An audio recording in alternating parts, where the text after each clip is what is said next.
ministry conversation to just talk about the journey of ministry, what we've experienced, and all of us bring some level of experience to this table, and we just want to talk about it and share in a way that we feel would be helpful to others. So I want us to be open and honest and vulnerable and all those other kind of things that will assist some other newer pastor who may be coming along, or a minister who's thinking about pastoring. So this conversation could be a blessing along the way. All right, and Glass is our moderator, and so we want to be comfortable and free, and whatever makes you feel more comfortable, let's do it so you can relax. Well, while I'm the moderator, I hope that we all are comfortable enough just to jump in and share points of interest. It's quite a challenge on one hand, but encouraging, I guess, to be able to share some life lessons that we've learned along the journey of life and ministry, about embracing it.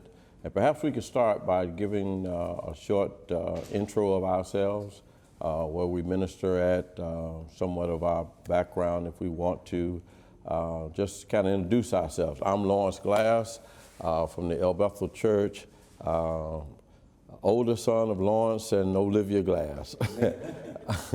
I've been in ministry for some 30 years now at one church, and it's been a wonderful, wonderful, awesome journey. God has been very gracious to me. 30 years. This year it'll be 30 years, so praise God for that. I'm Edgar Vann. I've been in ministry for 45 years. Wow. I've been a pastor here in the city for 43 years Wow. at Second Ebenezer Church. Wow. And so I've seen a lot, know a little, and seen them come and go. So I'm glad to be a part of this conversation. Yeah. I'm Twyla Lucas, ministry 17 years, pastoring 8 years. I pastor at Vincent Chapel AME Church in Clinton Township. I am a mother of 3, grandmother of 4, and I'm a busy woman. My name is Richard White III. I've been in ministry now for actually going on almost 20 years now. Preaching. I pastor the Dexter Avenue Baptist Church, which is actually celebrating 100 years this year. Total pastoring 16 years. First Church 12. I'll be going on my 5th year come April at Dexter. So thank God it's been good to me, and look forward to the great things He's got in store. I'm Dr. Jakki D. Nelson. I have been in ministry. December the 1st, it will be 28 years. Wow. Yeah, I've been with the great Dr. E.L. Branch for 37 years. Wow. He's been my pastor. I serve as one of his assistants. I give leadership to the Ministry of Pastoral Care. I'm an adjunct professor, staff cytotechnologist in Henry Ford Health System, and so work at AFSA Theological Seminary, Heritage Center for Religious Studies, and chair of the advisory board for Ashland, Detroit, and so just that's right, and also the president of the Congress of Christian Education for Michigan District. And I'm a wife, a mom, and I have 3 wonderful grandsons. All right, wonderful. I'm E.L. Branch, pastor of Third New Hope for the last 42 years, and just looking forward to the next chapter of this work in ministry and what God has for us to do from here forward.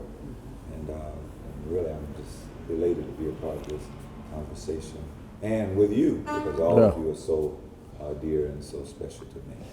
So with that, let's begin perhaps talking about how we started in ministry and your perception of what you thought ministry would be versus your reality, what you found it to be. You know, I started ministry in a different era, Yeah. a different time with different expectations and a different culture, Yeah. actually. Yeah. It was a time where for just about everybody, church was very exciting, Yeah. a lot less stressful. It was a time and place where people still had the proclivity of worship and the proclivity of being engaged and involved in the church. Detroit's a hard-working town. Yeah. Many of the Denominationalism. people, yeah, that I had initially were people who worked in the auto industry, in Yeah. factories, what have you. Not a lot of professional people Yeah. in my church at that time. Detroit was very denominational. Yeah. You know. And you didn't come from a you didn't come from a Baptist background. No. I actually came from an AME background. Yeah. Like my sister here. I came from an AME background. My father was a long time, 53-year AME pastor and presiding elder, and which is kind of like an auxiliary bishop, so to speak, Oh, yeah. with churches under him. And so I, came from another context. Yeah. I learned a lot of structure, a lot of discipline, a lot of methodology from that context. Okay. And came into the Baptist context, and at first it was very difficult to transfer what I knew as my background into that context. But I was a quick learner, and I got acclimated to it. It was a time of, I think, great promise at that moment, and church was just different than it is today. And so God's allowed me to pastor in various eras of culture in this city and, of course, nationally. And today is a very challenging time for ministry. Yeah. And I think that for me, when I look at, my distinguished colleague here, like Pastor White, and all these pastors who are coming along, and still got 10, 15, 20, maybe 25 years yet in ministry, it makes me sort of wonder what the future was going to look like for the church. Yeah. So that's. What were some of your earlier challenges when you first, Dr. Nelson, when you first got in ministry as a female minister? Is it right there? There you go. That was one of the challenges for me was, first of all, being the first woman ever to be licensed at Third Pole. Okay. Branch. Yeah. And so that was. What year was that? 1991. Oh yeah, that was challenging. Yeah, yes, 1991. And so, and the fact that I had no role model, I had no other woman to show me anything, and I was grateful that Pastor Branch helped me as much as he could as a man in ministry. But, there was a need. I needed a female to help me, to guide me a bit. And so I ended up being guided by two very strong women. And one of them was Reverend Jessica Ingram. Okay. Reverend Jessica, and she was the first one that allowed me to teach in a big conference, in the women's conference, and through her I met a lot of other women, and then Pastor Branch literally gave me to Clarissa Williams. To Reverend Oh wow. Clarissa Williams. Yeah. Reverend Clarissa Williams. She was so precious, so dear to me. Yeah. And I was at her bedside when she passed. She passed on a New Year's Day. Wow. So I was there at her bedside with her. And so the other challenge for me was I didn't have a roadmap, and there were a lot of churches really that was not accepting of women, not even to preach, just the fact that I was a woman. And it was interesting how, before we went out to, Pastor Brunson went out to minister, you know, we just kind of had a little code that we kind of knew. Now, you're not going to that office. Yeah. You're not coming in that office. And so when you get to the church, being a woman preacher, now you got to figure out where am I going to sit. Yeah. Because I'm not a deacon. Yeah. I'm not on the mother's board. I'm Yeah. not in the choir. I'm not a trustee. And so I literally would just find myself a spot and I would just sit. But what Pastor Brunson would always do is he would always acknowledge me from that pulpit. Yeah. And the congregation and the church that we were at, they knew I was in the place. Yeah. And they knew I wasn't allowed in that pulpit. Yeah. But he never disrespected the fact that I was a woman Yeah. in ministry. And I've said, one guy, he literally got up and walked out the pulpit. I said, where you going? When I could get to the pulpit, this guy walked out the pulpit. I said, well, I guarantee you, if you came to my pulpit, I'm not going to walk out of it because you came to it. Yeah. So he left the church that day. Wow. One pastor, one woman's down preaching, one pastor never came to church that day. Didn't even bother to come. So it's had its challenges, but it's back in what, in the 90s, and before that, Yeah. it was like Taboo. Taboo. like a real issue for women. Of course, I had the AME environment. Well, yes, it was a challenge for me because I actually was born and raised Baptist. No. Oh, okay. And I went to visit the AME. I was at a service, and the Lord was speaking to me, you know, when you open up the doors of the church, and was saying, join. I'm like, I already got a church open. You know, when they open the doors, you don't think they're speaking. Yeah. And I was really touched by that, and I was curious. And so I was led to go to Oak Grove AME, where Bishop Ingram, now Ingram, and Reverend Jessica were pastoring. And when the Lord told me to join, this is where I hear in the AME church that they moved pastors. At this time, Bishop Ingram was aspiring to become bishop, so they were preparing for that. So I'm like, why would I join a church where they're getting ready to change their pastor? And the Lord told me he wanted me to be under their leadership to learn everything that I could in that 2-year period that I had. And so I didn't understand that I was being called into ministry, but my pastor from my previous church said, whatever you do, when he found out, don't let him ordain you. Yeah. So it was a struggle because he always had taught us to reverence God and not man, right? So in doing that, I was struggling because I knew that God was calling me to do something that I didn't want to do, but I needed some structure. So I understood there why I was led to Oak Grove, and then under the AME, when you're called into the ministry, you go before a board of examiners, and then they have a requirement to go to seminary.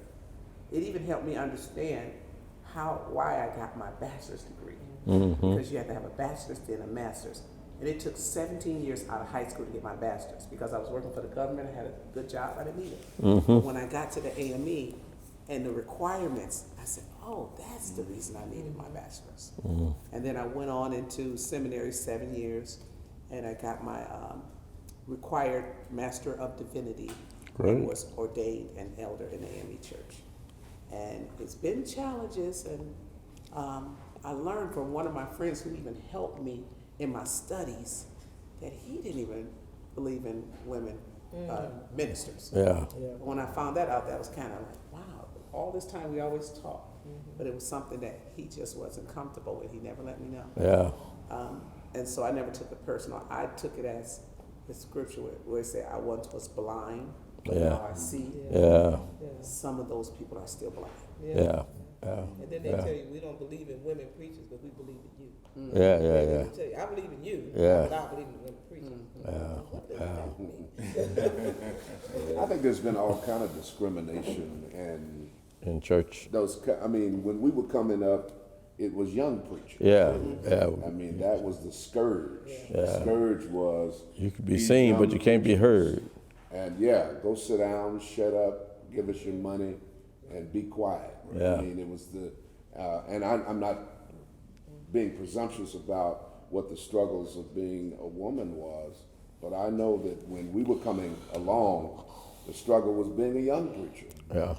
The church was dominated by senior people. And we were really young. We were very young. When we think about it now, 22. Yeah, we were in our early When I 20s. was 23, So- when I started, it was like, so, and you were, 23. yeah, you. Yeah. Right. Yeah. Yes, sir. So, Yeah. I mean, that was the thing, you know.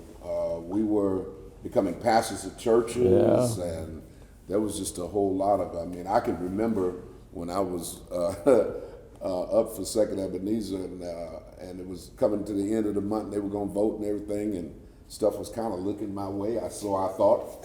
And I was always trained, you know, by my dad, you know, if they're visiting ministers, let them have a word. Yeah. You know? Well, what a big mistake that was. You know, I let this one guy, who will remain nameless, 'cause a couple of y'all know him, God rest his soul, I let him, you know, have a word. Would you like to have a word? And he got up with about a half-hour discourse on Jesus being 30 before he went into his earthly ministry. Oh, Lord. And that Oh, Lord. the church was really, churches now are really getting in a bad way because they letting these little young teenagers come in here and pastor churches. And so I think all of us at some point, that was the hazing, that was the initiation for all of us, having whatever that target was on our backs. We had it in ministry because ministry is not always a very welcoming, depending on the people who are involved. So I was told by Pastor Branch and Pastor Chapman early in ministry, because I'm so sensitive, you know, cry at the drop of a hat. And so there was one incident in which I was just really hurt at the convention.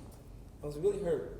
And so I went to Pastor Branch and Pastor Chapman with the ugly cry. He said, such and such. And he said, listen, you're going to stay in this. Yeah. You have to get you some tough skin. Yeah. Right, Yeah. right. Yeah. You have to get some tough skin because you are out. You are way outlast them. Yeah.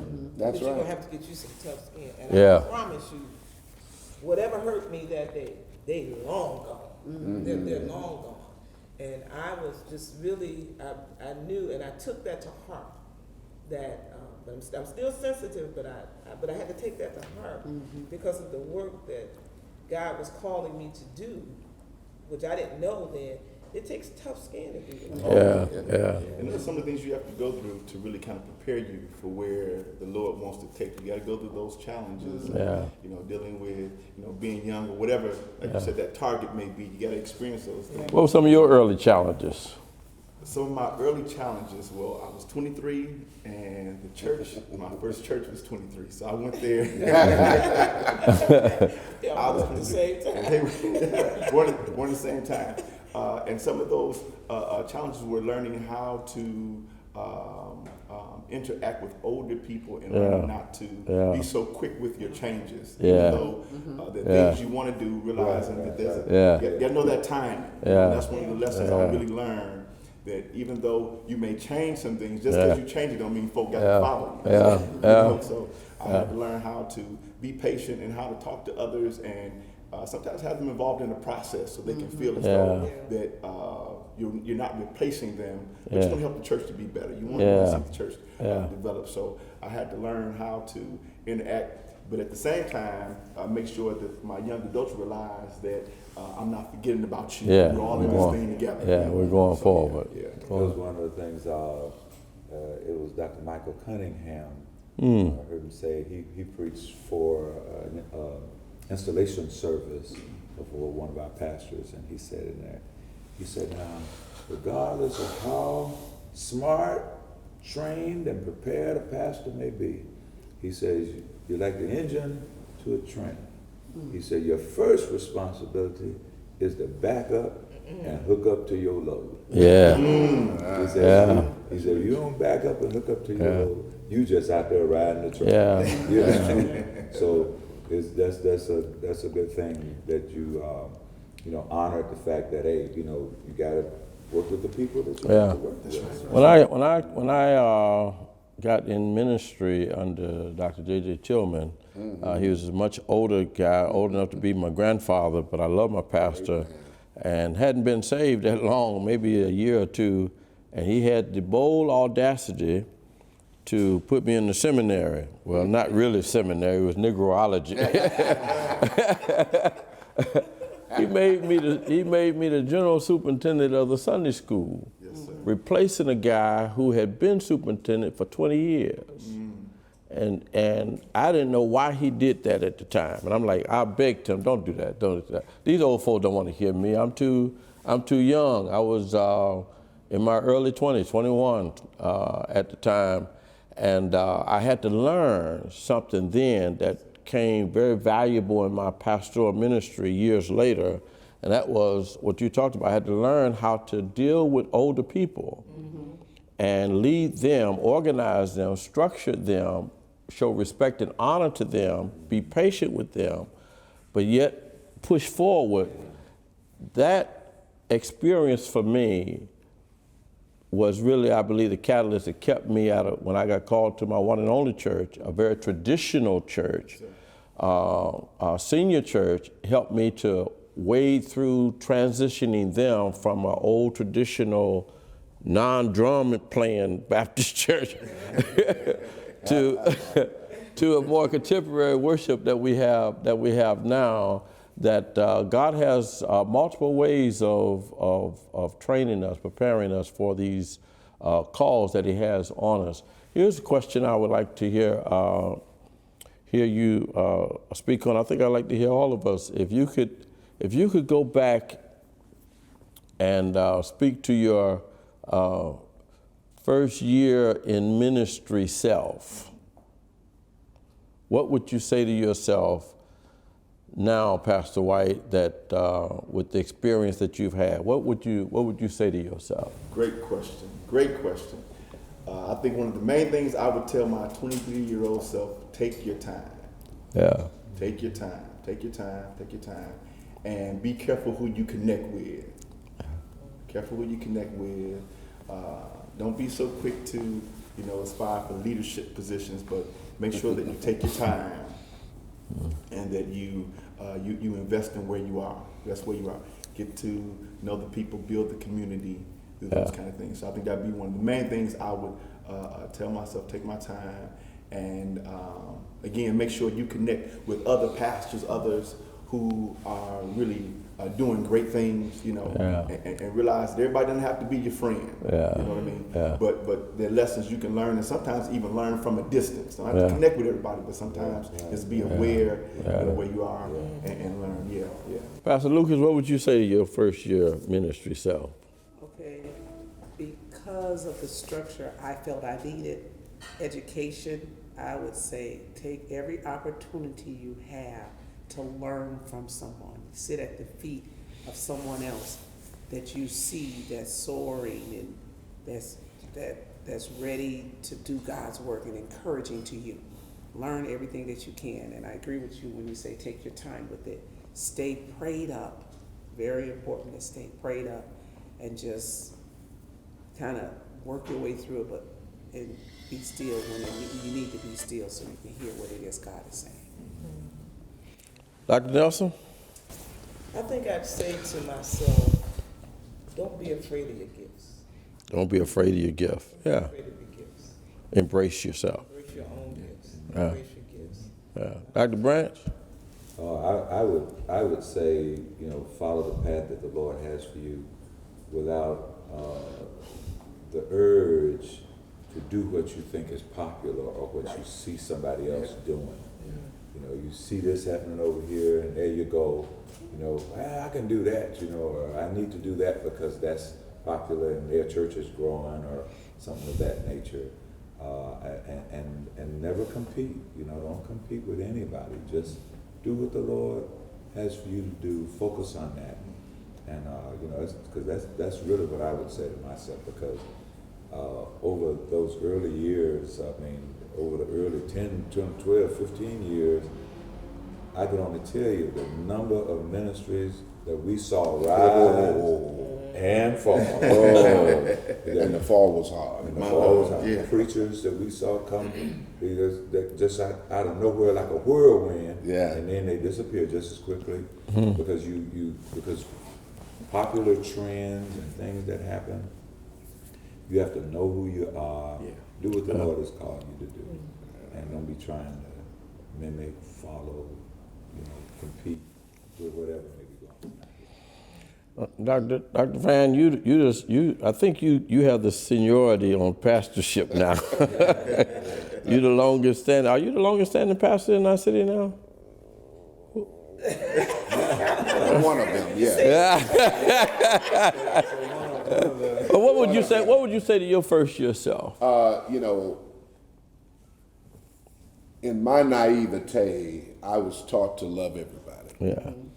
I would say love everybody, but compartmentalize your relationships. Yeah. Yeah. So that you understand What you're getting from each one.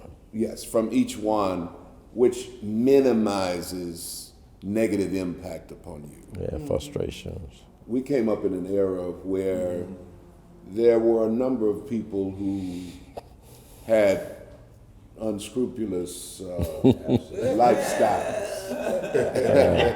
Very bold, Yeah. unscrupulous lifestyles. And if you don't have a firm spiritual foundation, Yeah. you can get caught up in hype Yeah. and again become something that you're not. Yeah. And so the advice that Dr. Branch just gave is so key Yeah. because learn who you are authentically Yeah. and then learn how to handle success successfully. Yeah. Yeah. I think a whole lot of people are unable to handle success successfully.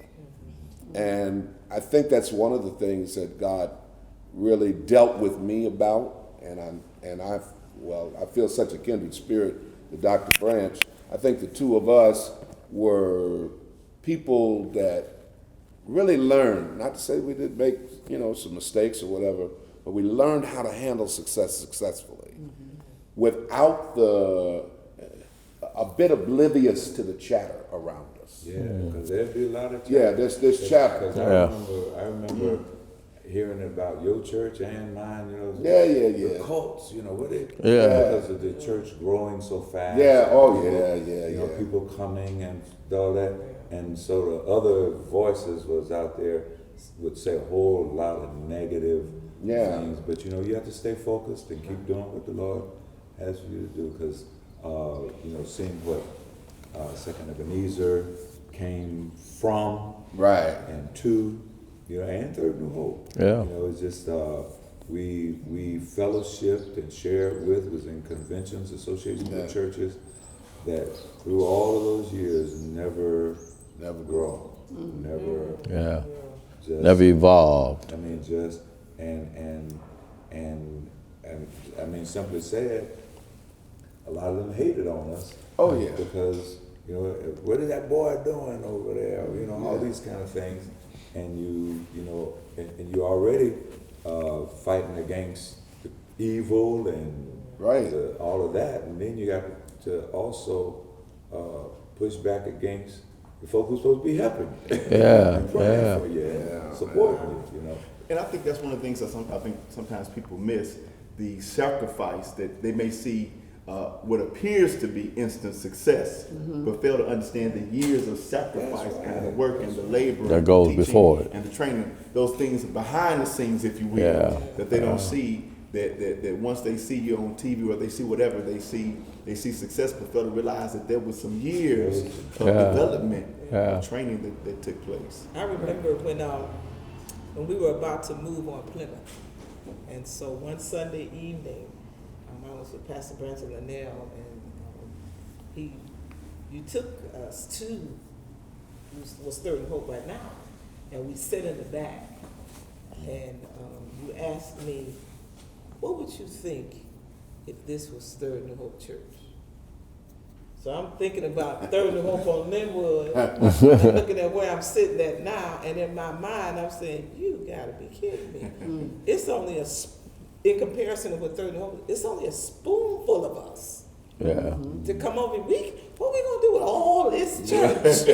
With all of this church. But Pastor Branch has always been one to me that's always thought large. Yeah. And could see something Yeah. large. And so for me to sit there, the only thing I can say, well, you say so, I'm going. Because I don't know what this journey is going to be. But I just know that I believe that God brought me out of college. Yeah. To Third New Hope on Linwood. I went by another church first, won't say where. But came to Pastor Brunson to Third New Hope, came to that church. And it's just, to see a person that young, because I couldn't even tell he was the pastor, because I came on a Wednesday night. And he just came and met me at the door, and I'm like, well, where's the pastor? Because I'm looking for an old man. Yeah. Because that's what you usually see. Yeah. So he introduces himself. And from that moment on, all I could see was things happening that were large. Sunday school was large. In a little church, but it was large. Yeah. Bible class on Wednesday night was large. And so for me, this must be what God wants you to be. And so I never thought of anything other than, let's see where this journey is going to take you. Yeah. You know, let's see where it's going to take you with your own personal ups and downs. Can you stick and stay and see where the journey is going to take you? So 38 years later, you know, you're still sticking and staying, but it's been such a journey. Oh my God, it's been a whirlwind of wonderful ministry.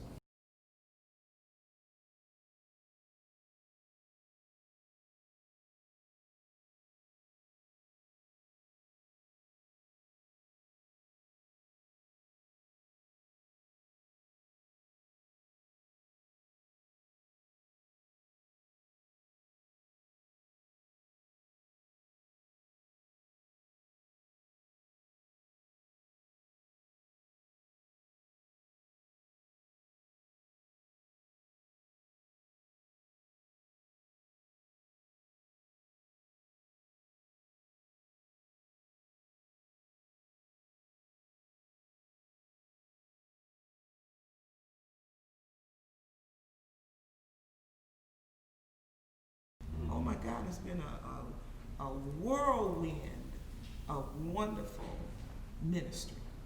I think your uniqueness is your strength. Absolutely. I think that if you are authentically what God would have, why would He clone us? Yes, sir.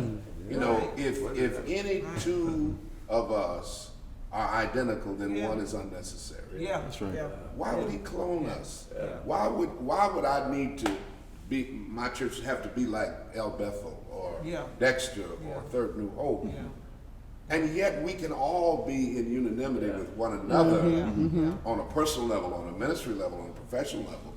But God has never called us to mimic anybody because He has so much that He needs to do in the earth. That's right. And so all of our unique journeys and experiences and accomplishments and failures and all of those things are just a part, it goes in a funnel. And it's just a part of the mixture that God uniquely makes when He makes us in ministry.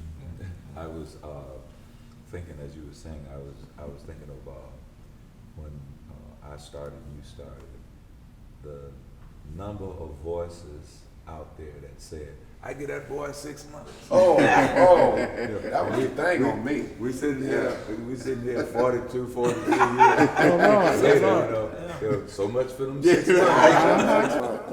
What you know kind of speaks to the volume and to the voice that we can share with the incoming ministers, that you know you can't listen to the outside voice. You have to listen to the inside voice of God. How about sharing one of your challenges or one of the decisions you made in ministry that you wish you could take back? Because in this journey, we have those, and oftentimes we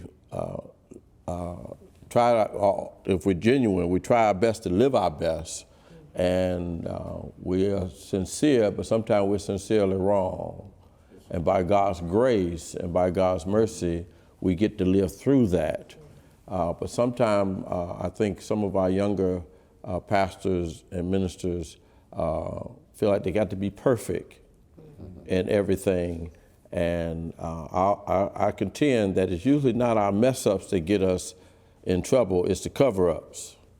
Yeah. And just embracing the fact that, you know, you ain't gonna make every decision right, you know, and you're not gonna always make the right choices of people that you put in position, and you gotta be willing to say, okay, that was a bad choice right there, let me correct that.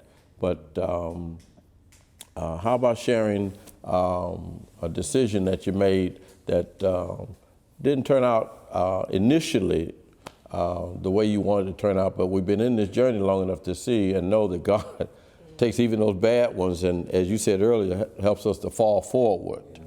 Yeah. Well, you know, but besides some of the musicians I hired.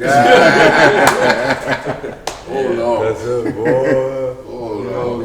You know, but we've been blessed, you know, to do very well in that area. But you know, that's always one of the things.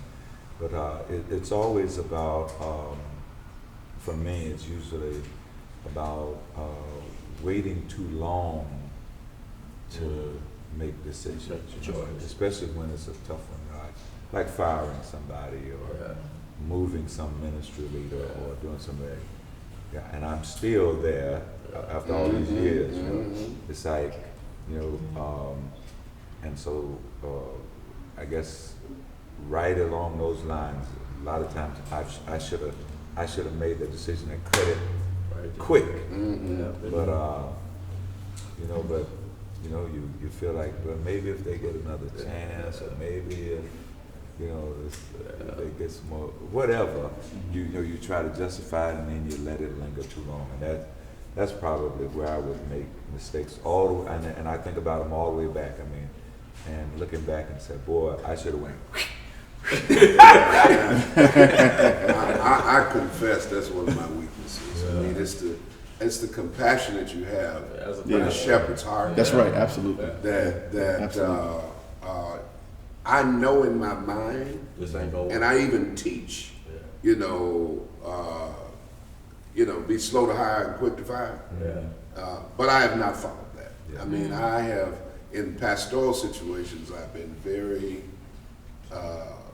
ultra compassionate, and I think that to my detriment, I think that, and maybe to the church's detriment at some point. I mean, I maybe finally arrived at the decision, or the person made the decision themselves, or whatever. Or I helped them make that decision. Make your offer they refuse. But you know, it's a people business. Right, absolutely. Yeah. And we're wired to love people. You can't lead people if you don't love them. And so you look at people's circumstances, and I confess as you, I'm still kind of there. I got a couple of people right now that I need to, you know, reconsider. And the other part of that is stressful is that in keeping them or keeping something continuing that should have been ended or whatever, you heap more stress on yourself because what you do as a coping mechanism is you learn how to adjust and work around it. So you're spending so much time working around things instead of working through things that you're expending energy that you shouldn't expend. So, tell me about that. But look, I mean, you know. Dr. Lucas, I'm saying in some cases where you make that decision because of the congregation in situations where they're all family, Oh, God. or you got certain family, it's just a few of them. You leave someone in a position, then you say which battle you want to fight to keep peace, and and it was a time when I did that, and I wish I had not have. I should have set the person down and not worry about whether or not the family was going to leave because I set that person down. But I learned from it, and then the next time, instead of sitting a person down, I brought everybody together in a group, and I let them know what the requirements were, what I'm looking for in the positions that you hold. And at this time, I need you to let me know if you feel you're capable of doing it. And we went around the table, and the one who should have sat down said they couldn't meet that expectation. And then they stepped out of that role. So then it looked like I wasn't the one that was sitting them down, but they walked away from it. So that was the approach I took. But at first, it was like, let them stay there because it's too much trouble. I don't want to fight with the family. And that was one of the ways that I learned how to deal with it, is to change, rather than change people, change policy. So that when you change the policy, you raise the bar, you give another standard that automatically eliminates that person. But that was way down the road by the time I learned that. But it's been helpful in these recent years. Hey, how about sharing a point in your ministry, a season in your ministry, where something really hilarious happened? something really, really hilarious. It may not be all that spiritual gospel. I remember one. It was embarrassing at the moment, at the time it happened. Because most hilarious things are funny after they happen. But in the moment, it can be rather embarrassing. I had a very traditional church, I told you when I came, and I had a deacon who was extremely traditional. He didn't believe that in the Baptist church you ought to have drums. Lord. So we were growing, and we were getting very energetic and spiritual, and my organist, Dandridge, at the time, he was getting spiritual. We went out to a fellowship with the church, and we beat the church there, right? And so the choir was there waiting on we got there an hour early before the service started. And so my choir said, Pastor, can we sing? Can we do praise? I said, sure. They went singing, and they singing praise and worship, and they must have got to an up-tempo song. And this traditional deacon who did not believe that Baptist folks ought to get the Holy Ghost or anything like that, he just was so full of himself. He ran down the middle of the aisle, and he just started cussing. Wow. They had never heard him cuss, and he started cussing. Cut this to him, Lord. And they grabbed him, and he brought him to me. I was in the pastor's office. They told me, I was so embarrassed. You can't be doing that, man. You can't be doing that. And I really felt bad for him. I felt bad for the church. And now I look back and I chuckle on it, but and we grew through that. We grew through that. But ministry puts you in, you get some real hilarious things that happen. I just share my story, but some humorous season or moment in your ministry. I'm sure you had plenty of them. I've had them all. I mean, I think that some of the funniest things are weddings and funerals. Oh yeah. I just think that and I've had them all, and I don't mean to talk out of school here, but I had one wedding where the director of the wedding was dressed scantily, and I was standing there with the bride was getting ready to come in, and she wanted to be seen, and so the directress. Okay. Who decided that she would come and roll out the thing, which is always a stupid thing. Please, anybody that hears this, stop buying that stupid thing that's rolled up in the middle of the thing. It never works. So stop buying it. It makes it. And so she came down to do that and to pull it, and not understanding that the back of her dress was tucked into the midriff part here, exposing her on that side. And then when she reached down to that, there were other things that fell out on my side. and she took that and kept backing up all the way back with the thing, and people were just laughing like crazy, and she didn't know what was so funny, and so about middle ways of the aisle, she stood up and turned around. And found out that she was out of order on both sides. Oh my God. Wow. That's just one I had. Listen, this has been great, and the opportunity to just sit and to talk and to do so, just openly, honestly, and freely, and to have it recorded. So I really appreciate you all being here and being a part of this. After 42 years, I'm retiring.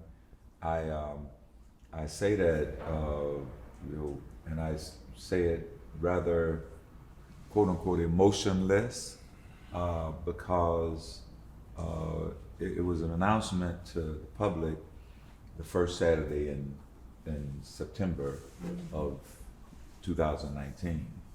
But inside of me, I've been working on this for years, and so I know that I'm further along in it because it takes work, it takes planning, it takes preparation, it takes shifting things into place and making sure you got at least a few dollars and all of the rest, so that inside of me, I've been working on it. I've been planning it and thinking about it and praying over it and seeking God's face and direction and putting pieces together for the next chapter.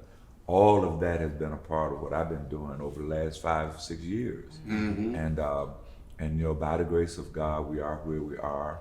And I want to be able to say I started at 23 when I should have been at Disney World. So I'm gonna quit while I can still go to Disney World.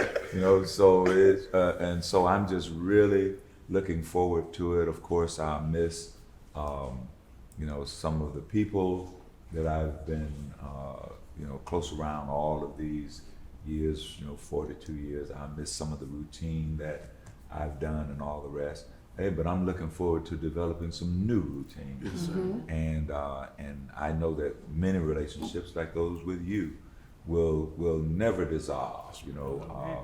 We'll all be in touch and working together and doing whatever the Lord would have us do.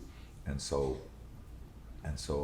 thank you again, and I really, really appreciate each of you and this time that we've shared here today. Pastor Branch, as you're on your way out, making preparations for your next chapter, as you step out, you've always, and Vann, have been leaders among leaders. What piece of advice, what nugget would you leave to the generation coming behind you, and even the younger generation for ministry, that as you're making that transition out, that you would leave for us who are still in, whether we're in for a year, 5 years, 10 years, or 25 years? What ministry nugget would you leave? Well, I would simply start out by saying that I believe that ministry is about people, and it's about loving God's people. And when we do that, when we truly and authentically love the people of God, then we give our best to support them and to partner with God in meeting whatever those needs may be, and opening ourselves to share not only space and time, but to share our hearts with people. And I would say that that's one of the most important things to me in ministry, and the most valuable thing, because a whole lot of other stuff don't last anyway, and it don't really make a whole lot of difference, how much money I can stuff in my pocket, or it's how many times I can achieve this height, or how many revivals I can preach, and how many appointments I can get, and whether or not I visit the White House or the City Hall. Some of those things are not about very much, but when you have loved the people of God have shared life's experiences with them. That's going to be a part of your family. Dr. Nelson, what question you want to ask Dr. Branch as you make this transition out? Well, let me first say I am just grateful that you've been in my life. You ain't gonna cry, are you? The ugly cry. We're gonna make him laugh first. You have to make, because he knew I was gonna do it. You know? I see that tissue in her hand. I know her well enough. And that's the thing, you do know me well enough. Fresh out of college with a Jerry curl and braces. I came as I was, but what do you see? And you, as I said, you know me well enough. What advice would you give me on this as you're leaving on your leg of your journey, but I'm still on the path? Yes, it's just first of all, position yourself for the greatness of what God has for you. Because we often do a lot of work in ministry, and we sit in seasons and we do wonder what is the reward of all of this, and what is going to be. And so because when you've been faithful as you have and loyal and committed, God has something wonderful for you that that is beyond description. I say that, and then the other thing is to continue to be you and to do what you're doing, because what you've been doing leaves its own mark. I can't even tell you the number of people like this wonderful pastor over here who I taught in seminary and who preached all around and what I'm poured into. I couldn't even tell you the number of times that I've gone places, been with people, whatever, and they say, "Hi, is Dr. Nelson?" And who still remember your being there. And sometimes you were just assisting me, other times you were helping me teach, and then times you were teaching and preaching yourself. But you make impact upon the lives of people in a way that you could never even know. And so just keep doing what you're doing, and you'll see the glory of God in it. Do I get to cry now? Dr. White? Well, Dr. Branch, you have been a tremendous blessing to me in my ministry, man. Listen, there have been some times where I went into meetings and I think to myself, now how would he yell, Branch? How would he handle? Because I never see him get loud, not until he getting ready to close. So how would he handle walking in this situation? So you've been a tremendous help to me in my life. My question to you would be, what advice would you give to that pastor who aspires to, strengthen the ministry and yet be community involved and to lead other pastors in some way? Well, I would simply say balance it. We had Dr. Garner Taylor to come and to preach at church. He said, well, I only to preach once on a Sunday. And then he got there, it was like, I understand you have two services. And so in between, we took a time for the preachers to sit around and to just hear from him. And he was asked a similar question about denominational and community involvement and all that kind of stuff. And here's what he said. He said that he was going and doing and praying the prayer at the White House and all these kind of different things. And he said that his late wife, and his eyes watered when he said this. He said his late wife said to him, Reverend, so your preaching getting thin. Oh my! Wow! And so from that he said, we have to stay focused and balanced on this. He says, all of these involvements and other things like that, he says, have their place. He said, but remember who you are. And remember, you've been called of God to preach. You ain't been called not one time to do some of these other things, to hold these positions, and you know, all that's wonderful, but balance it and stay focused, you know. So that's what I say, it's, you know, to you who are going into this, and I mean, Bishop Vann and I probably held every any group we've been in, we've probably been near or at the top of it. And so, you know, so I would say, you know, once it's done, and when you know, been there and been there and done that and all those kind of things, you know, you look back and you know, you see the need to always be balanced and stay focused, because as Lacey L. Franklin would say, because what's going to really matter is whether or not you can say it on Sunday morning. Right. Well, that is what he said. Can you say it on Sunday morning? You know, you ain't dragging yourself up in there tired because you done been to this meeting and that meeting and running this convention and that conference and all that kind of stuff, and you ain't ready, you know, to take care of Sunday morning. You know? Dr. Lucas? Well, first of all, this is an awesome experience, just sitting here and having conversation with all of you ministers. I thank God for the opportunity. I thank you, Dr. Branch, for inviting me. I admired him from afar. In Ashland, I took every preaching class that he offered. I wanted to take it again just to be in his presence. It was a great experience, and I enjoyed that.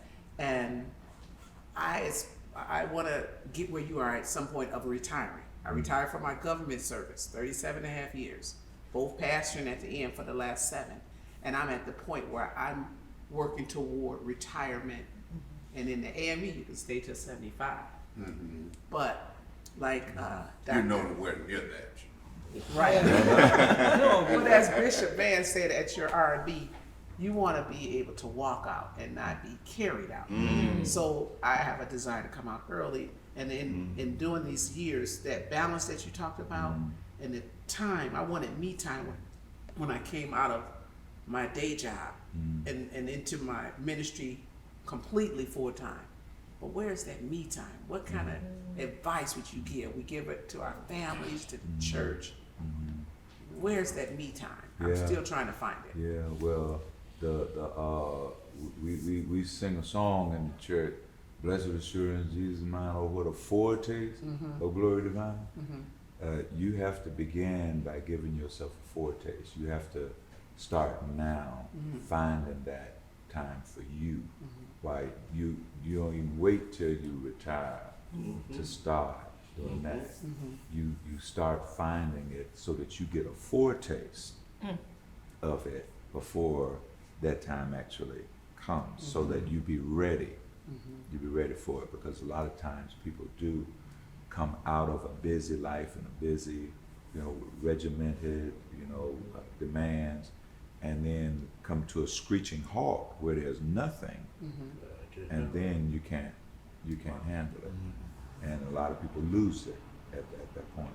But when you start, you know, doing for yourself and all of that all along the way, you're preparing yourself. You know, it also means, like for me, over the last 3 years, you know, the Lord has really blessed where I have the kind of staff I need, you know, the associate pastor and others who I could begin releasing early.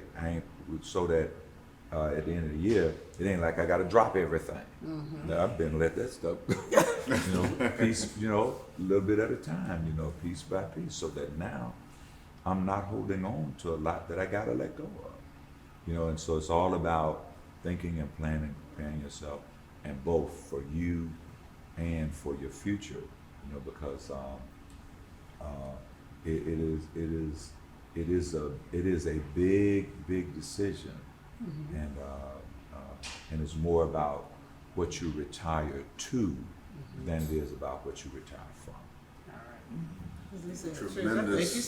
Tremendous wisdom that you give. And you know, we've had this sort of parallel track Yeah. ministry. You and I, dear friends for so many years, through so many battles, Yeah. and yet we've accomplished much and served well. And I honor you as my friend. I honor you as the man of God that you are, the leader that you've been, the example that you've been, the man of integrity and discipline that you are, has inspired me. God bless you. Even though I know we buddies and comrades, but I've never been too oblivious of the graces and the anointings that are on even my friends, because those are there for me to learn from. And I will forever glean from much of what I've seen you exhibit and demonstrate. Not even so much what you've said, but what you've demonstrated in your life. So thank you for that. But here I am, and this is already being asked by folk who are still young and have a whole lot of vitality. But here I am with a couple more bullets in the chamber. Here I am on the 5-yard line in front of the goal. Yeah. Here I am watching you get your touchdown, and mine is soon to come. What would you tell me? I'd say, hey, really be thinking about what means a lot to you. What means a lot to you. At the end of the day, it's going to be like, will you have within yourself a level of satisfaction that you've done in ministry and in pastoring with what the Lord wanted you to do, and then be okay with where you are, so that you're not focused on trying to accomplish this or that or that because now, like you said, on the 5-yard line, I mean, it's been 95 yards behind you. Wow. That's right. And many of which, if it was going to be a long toss, Yeah. there won't be no long toss. Ain't no at long five- tosses at- now. at five. So you have to be okay with that, and say, hey, like I said, it's time now to start, letting some things go, and then reaching forward and grabbing onto some things that are good for you and for your family and for your future, so that you can still live another 40, 50 years. Yes, sir. and enjoy God's great world, and enjoy, just quiet time, and as Right. well as time with the people that you care most about and who care most about you. Love you, man, and honor you. Thank God for you Do too. we get to cry now? Well, I've enjoyed riding shotgun with you, bud, and enjoyed the travels, enjoyed the conversations, the encouragement, the back and forth we've given to each other, and insight and advice and inspiration. I would not be who I am now if it wasn't for our friendship and for the great truths I could always depend on you to give me. You never tried to quench or to pour water on my crazy humor, or my eccentric ideas. Taught me how to embrace people who are different, and not be so judgmental in that regard, as it came out of that background. And I guess me too would ask, as you were making this transition, and I thought about this earlier, Brunson, we hadn't really talked about, that this year we both have made major decisions. And you've made yours earlier, you just announced it this year, but I made my decision earlier this year. We both had some major life changes going on this year. And so with my life change going on, what would you say to me as I wouldn't say I'm on the 5-yard line, but I'm definitely way beyond 50-yard line. Probably close to 20-yard line, headed in. What would you say to me? Well, I'd say to you, I'd say keep on being you, but be careful. He's a very adventurous young man. Well, that fine? But be careful. No, you know, life is about adventure, and it's also, you know, about the whole thing of amazement. You know, Rabbi Abraham Joshua Heschel says it best. You know that life is about amazement, and we should live every day, you know, in amazement. And it takes a little bit more of amazement for people who are adventurous and for people who, you know, are already on the edge. And so, you know, just make sure that you continue to pull from the sources, you know, that you need to be the person you are, and to keep moving forward, and to really, you know, understand, however, that you know, these years that God blesses us with to stay in this world, He still only give us one body to live it out in, and so you know, you just have to take care of yourself along the way, because you know, you ain't where you are, but as you said, if you aren't feeling it yet, you'll feel when when it's time, and all of us get a letter from reality, you know, every now and then, that we have to open and read, you know, so that we do know that we are limited, and that we are human for the time being, and we have to be responsible for that.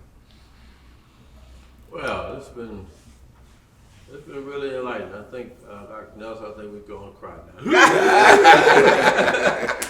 But hey, thank you all, and you know, and we, you know, certainly we'll probably get opportunities to do this again, and I expect to, as I said, to see all of y'all, you know, even beyond my retirement, you know, to still be getting together. Oh, yeah, we're still gonna travel. Oh, yeah. Oh, Lord.